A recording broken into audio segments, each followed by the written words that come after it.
तो ज्ञान अपनी जगह। अब्दुल कलाम साहब को देखिए, सिर्फ 3-4 जोड़ी कपड़े थे और 2500 किताबें थी। मैं डॉक्टरी करूं, फिर अगला जन्म होगा तो फिर मैं उस पर कलाकारी करूं, फिर अगले जन्म में समाज सेवा करूं। नहीं, आपको एडजस्टमेंट करके एक ही लाइफ में सब करना है। मित्रों नमस्कार, मैं हूं चंपेश्वर गोस्वामी और आज हमारे स्टूडियो में हैं हमारे बीच डॉक्टर अजय सहाय जी। किसी परिचय के मोहताज नहीं हैं।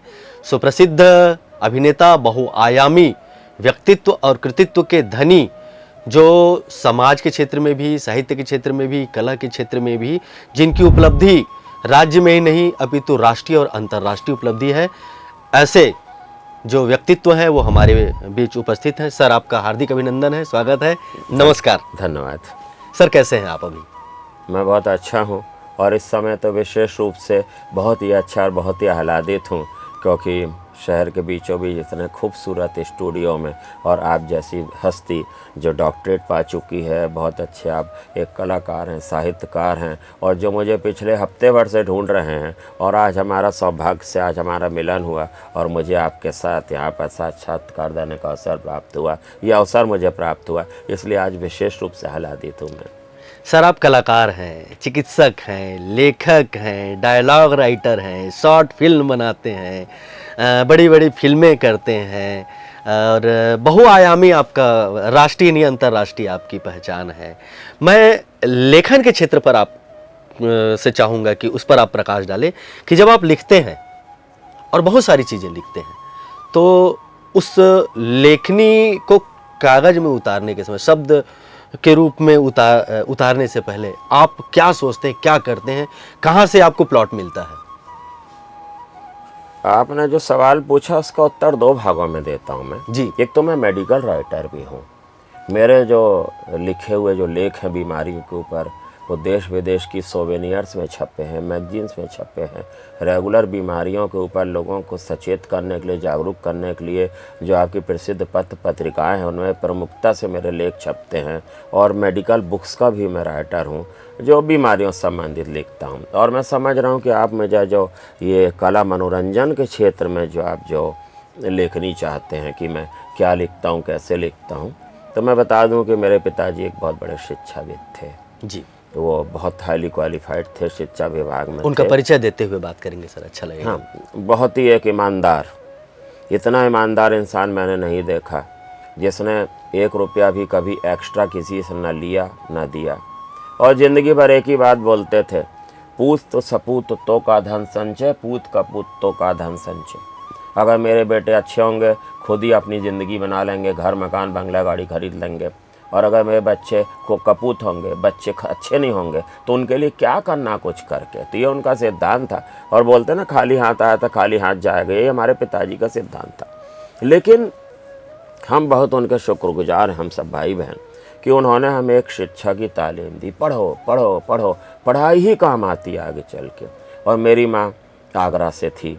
आप जानते हैं कि आगरा नगरी जो जिस जगह में रहती थी, और ख़ास तौर से वहाँ पर वो संस्कारी जो जगह है, वो जो परिवार है उनका, वो कला के क्षेत्र से थी।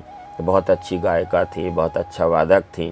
तो दोनों का मिश्रण था और दोनों का 50-50 गुण हमें या तो प्राकृतिक रूप से आया, आनुवांशिक रूप से, या फिर वातावरण हमारे घर में ऐसा था, एक तरफ पढ़ाई लिखाई, एक तरफ कला। तो दोनों का जो है ना मिश्रण हम लोगों में आया। और शायद मैं समझता हूँ कि आज मैं कला और पढ़ाई और मेडिकल के क्षेत्र में दोनों में ही बराबर का रही हूँ। तो शायद ये माँ बाप की देन है 50-50। तो इस तरह से जो व्यवहारिक जीवन में आप जो सारी चीज़ें देखते हैं और जो आपने अपने पुरखों से और अपने मार्गदर्शक पिताजी से जो आपने सीखी है, उस चीज़ को आप अपनी लेखनी में अनवरत रूप से ले जा रहे हैं। बहुत अच्छा लगा सर जानकर। सर, एक बड़ी फिल्में होती है, एक शॉर्ट फिल्में होती है, आप दोनों में काम किए हैं, तो ये दोनों में आप कैसे उसको आप विस्तार देंगे कि शॉर्ट फिल्मों का एक क्या उसका लेवल है और जो बड़ी फिल्में उसका क्या लेवल है? मैं एक फिल्म देख रहा था 30 सेकंड की, एक मैंने देखी 1 मिनट की, एक मैंने फिल्म देखी 4 मिनट की। और 4 मिनट की फिल्म की प्लानिंग उसने 2 साल से की और ऑस्कर में फर्स्ट आ गई हो। उसको मैंने कई बार देखा। कई शॉर्ट फिल्में ऐसी हैं जिनको मैं 2 मिनट, 4 मिनट, 5 मिनट बारंबार देखता हूँ। और इतनी बढ़िया होती हैं, इतनी संदेशप्रद होती हैं कि लोग उनको बार बार देखना पसंद करते हैं। कम समय में इंफोटेनमेंट मिलता है और आज की डेट में ज़िंदगी की साबाधापी में, जबकि आप बहुत व्यस्त हैं, आपके पास इतना समय नहीं है कि आप आधा घंटे ड्राइविंग करके समय पर नोट करिएगा, अगर आपकी बड़े पर्दे की फिल्म 6 बजे शुरू हो रही तो आपको 4:15 बजे निकलना होगा। आपको आधे घंटे संडे के दिन ट्रैफिक में लगा, क्योंकि संडे को ही आपको फुर्सत है। उसके बाद वहाँ लाइन लगा के आपको टिकट लानी होगी, अपनी गाड़ी दूर में पार्क करनी होगी, फिर आप वहाँ पर जाएंगे, फिल्म ख़त्म होगी, फिर वही प्रक्रिया। तो 2.5 घंटे की फिल्म आपके 4 घंटे ख़राब होते हैं। और आज की ज़िंदगी की आपाधापी में जब इंसान के पास पैसों के साथ साथ टाइम का भी बहुत ज़्यादा क्राइसिस है, इतना समय नहीं निकाल पाता। अगर आपकी कोई बहुत ही ब्लॉकबस्टर फिल्म है तो फिर आप देखना चाहते हैं और आप देखते हैं उसको, नहीं तो आम आदमी अक्सर छोटे पर्दे पे यानी मोबाइल में छोटी छोटी फिल्में ज़्यादा देखना पसंद करता है। उसको बार बार भी देख सकता है, उनसे सीख भी मिलती है, उनको बनाने में भी कम खर्च आता है। और आप देखिएगा जब से अच्छे अच्छे कैमरे वाले मोबाइल आए, जिसको देखो वही शॉर्ट फिल्म है और मिनी शॉर्ट फिल्म है, अल्ट्रा शॉर्ट फिल्म बना के डाल रहा है। इससे हमको लोगों के बहुत ज़्यादा जिनके मन में एक वो है कि हम भी फिल्म मेकर होते, फिल्में देख देख के जो सीखें और वो कैसा करते हैं वो भी हमको ज्ञान प्राप्ति होती। हम बड़े पर्दे की फिल्म 4 घंटे ख़राब करते हैं, एक ही डायरेक्टर प्रोड्यूसर की हम सोच को देखते हैं। उस 4 घंटे में मैं कितनी शॉर्ट फिल्में 5-5 मिनट की दे सकता हूँ और कितने लोगों से इंटरेक्ट करता हूँ। तो मेरे हिसाब से आज के डेट में शॉर्ट फिल्में, मेरा ये व्यक्तिगत विचार है, कुछ कहीं ज़्यादा ज़िंदगी में अहम भूमिका निभाती। जानकारी के लिए बता दो, मैंने बहुत बड़े बड़े पर्दों की फिल्मों में काम किया, लेकिन मेरा दुर्भाग्य है कि कई के मैं प्रीमियर तक में नहीं जा पाता, या जाता हूं तो आधे में उठ के आ जाता हूं। मैं अपनी फिल्में नहीं देख पाता क्योंकि 2.5-3 घंटे लगातार बैठना, और मेडिकल प्रोफेशन वो भी तब जबकि मैं एक हृदय रोग विशेषज्ञ हूँ और हार्ट का मैं चैम्बर चलाता हूँ, ICU, तो 2-4 फ़ोन आने तय हैं, तो बड़ी तकलीफ होती है। भाई मैं पूछने वाला था आपसे, लेकिन आप पूछने के पहले ही बता दिए कि आप अपनी फिल्म देख पाते हैं कि नहीं देख पाते करके। चलो अच्छी बात है। कई बार ऐसा हुआ है कि अपना रोल देखा और चुपचाप से निकल गए, करना पड़ता है ऐसा। फिर हम सोचते हैं कि अगली बार उसको पूरी आकर देख लेंगे। कई बार ऐसा हुआ है गोस्वामी जी कि प्रीमियर हम नहीं पहुंच सके, सेकंड हाफ में पहुंचे तो सेकंड हाफ की आज देख ली, फिर 2 दिन बाद फर्स्ट हाफ की आधी देख कर निकल गए। बड़े पर्दे की टॉकीज में फिल्म हमने इंस्टॉलमेंट्स में देखी, ऐसा भी हुआ है मेरे साथ। सर थिएटर में भी आपने काफ़ी दिन बिताए हैं, काफ़ी काम किए। नौटंकियों की शुरुआत तो थिएटर से ही शुरू हुई थी, बचपन से। हाँ, तो वो थिएटर और मूवी में बहुत फ़र्क होता है। बहुत फर्क है ना, बहुत फर्क होता है। वो उस पर मैं थोड़ा आपका कमेंट चाहूँगा। देखिए, थिएटर में रीटेक नहीं होते। थिएटर में अगर आपने अच्छा काम किया तो अप्रिसिएशन मिलेगा, तालियां मिलेंगी। अच्छा काम नहीं किया तो वहीं गालियां मिलेंगी। तालियां और गालियां किसी भी कलाकार के लिए बहुत महत्वपूर्ण होती। और आप थिएटर में जाते हैं तो आपको बहुत सारी चीज़ों को मैनेज करना होता है। पब्लिक के शोरगुल को आपको मैनेज करना होता है। अगर आपकी बीच में माइक कमज़ोर है तो आपको ज़ोर से बोलना पड़ता है। तीसरा, आपको एक्टिंग निखारनी पड़ती, आपको डायलॉग कंठस्थ होने चाहिए, बुरी परिस्थिति में भी डायलॉग ना, रीटेक नहीं होते। उसके लिए आपको लंबी तैयारी करनी पड़ती है, 1 महीना 2 महीना, तब आप तैयारी के साथ उतरते हैं। और थिएटर में एक बार जो आपने बोल दिया, चाहे अच्छा बोला चाहे बुरा बोला, बात आई गई हो जाती।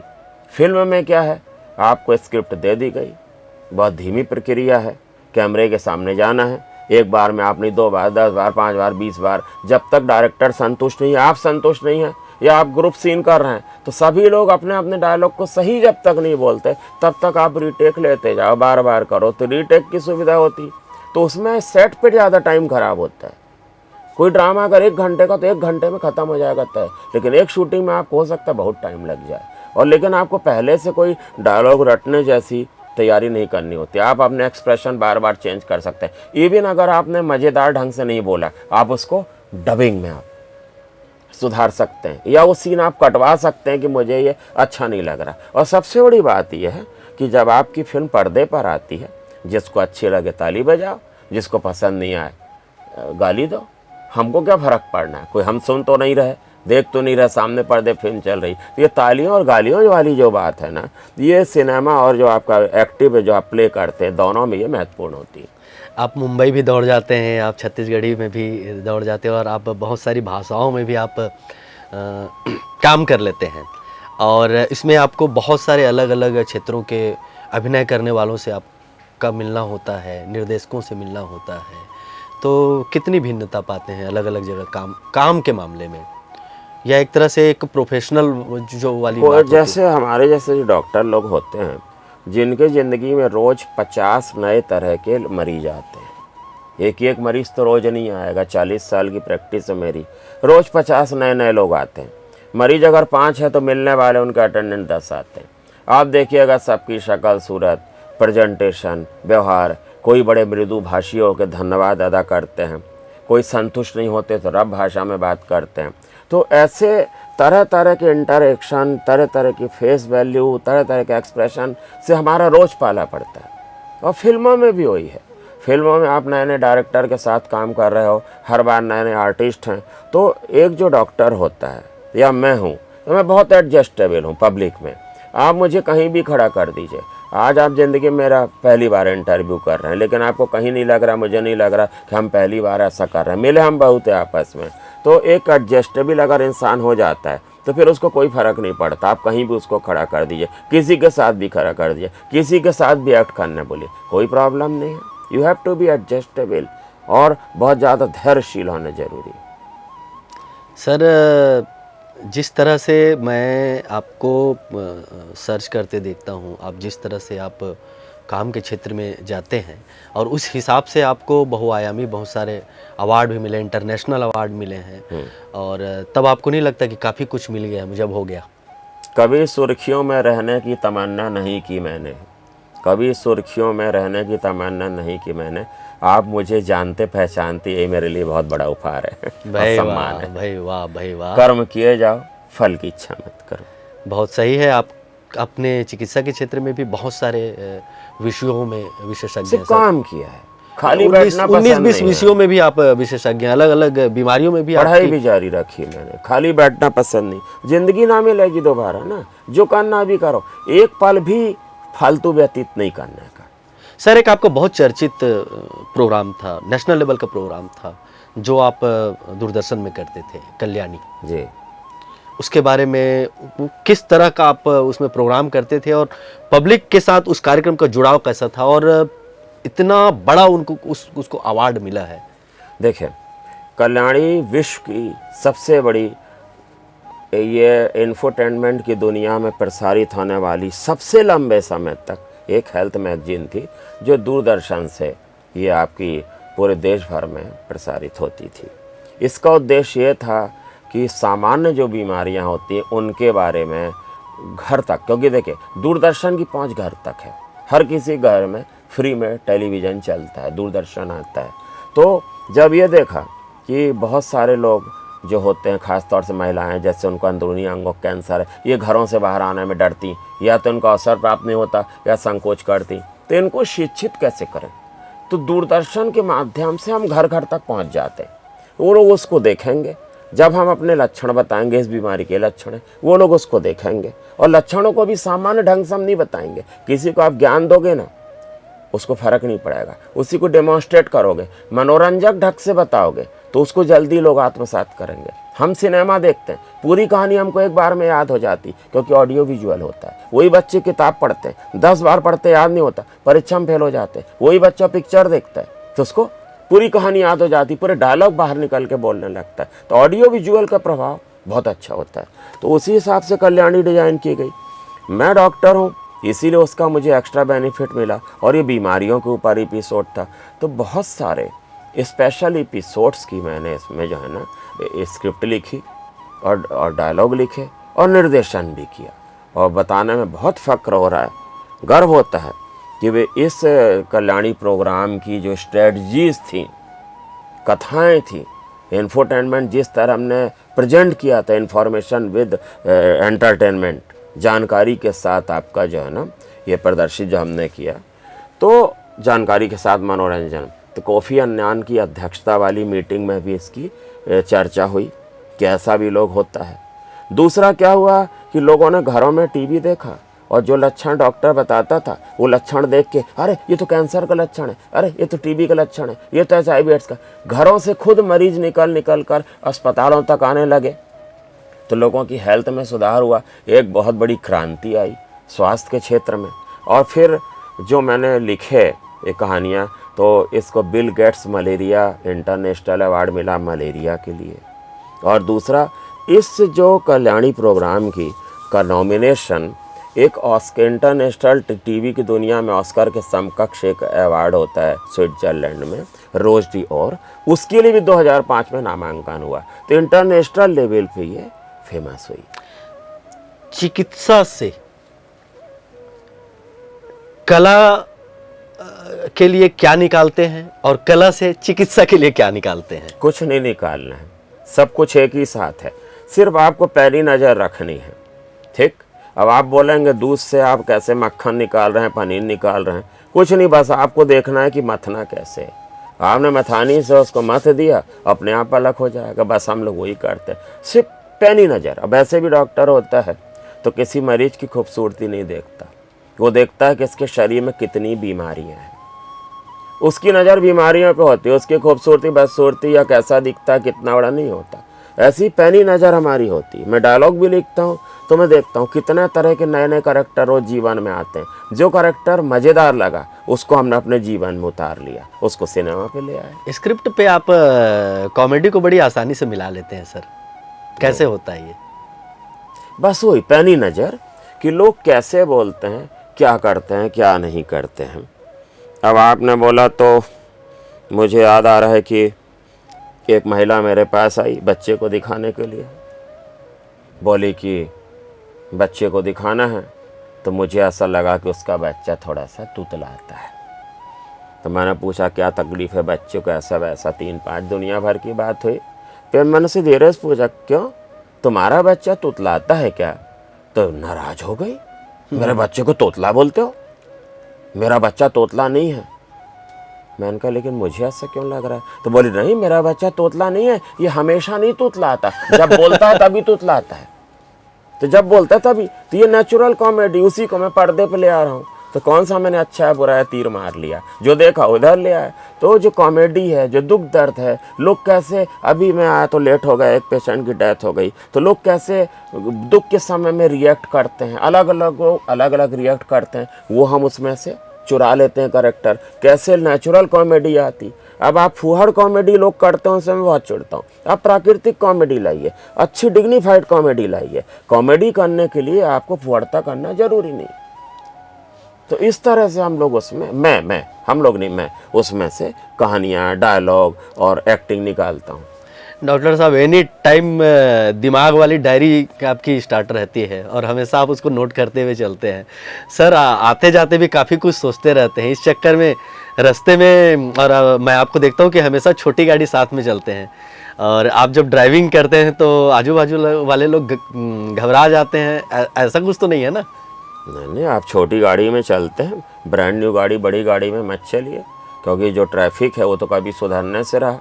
आप 50 लाख की गाड़ी में आएंगे, पूरे टाइम धुक धुक लगी रहेगी, कोई साइकिल वाला, और जो रात को, जो भी आजकल शहर में खूब सारे ये 65,000 ई रिक्शे चले हैं जो रात में लाइट नहीं जलाते, कहीं से भी निकल पड़ते हैं। आपको डर लगेगा ठोक मत दे, कहीं एक्सीडेंट मत कर दे। ऐसी गाड़ी लेके चलो कि दूसरे लोग डर के दूर हो जाएं, उससे आप जल्दी समय पे आ जाओगे, जगह पे, गंतव्य पे आप जल्दी पहुँच जाओगे। क्या कि बड़ी गाड़ी लेने से, अच्छे बहुत बढ़िया सोना चांदी गहना पहनने से इंसान अंदर से चेंज नहीं होता। रतन टाटा से मैं प्रभावित हूँ। देखिए कभी कुछ उन्होंने एक भी ऑर्नामेंट नहीं पहना, एक कुत्ते के साथ रहते थे, और पूरी दुनिया में वो आदमी जो है ना पूरे वर्ल्ड का रतन साबित हुआ। वो जब उसको टाटा लोगों ने कहा, पूरी दुनिया रोई उसके लिए।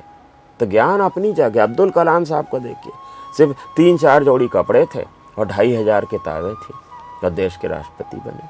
तो you have to be very simple. आप जब तक डाउन टू अर्थ नहीं होंगे तब तक आप जो है ना, आपकी अंतरात्मा सुखी नहीं होगी।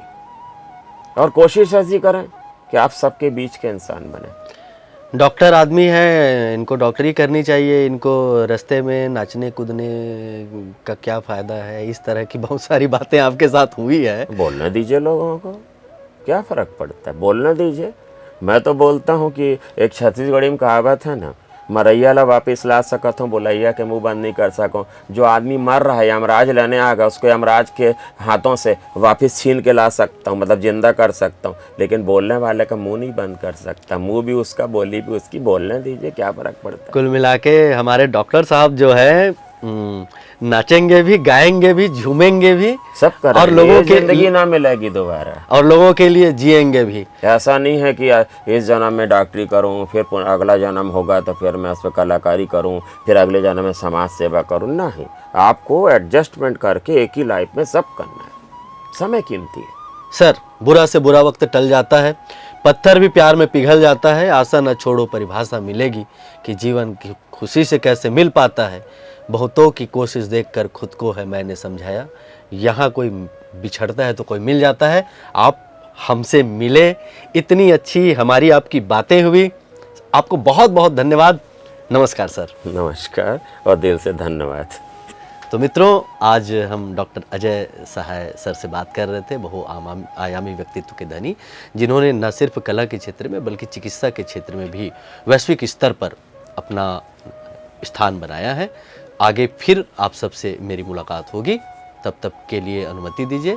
नमस्कार।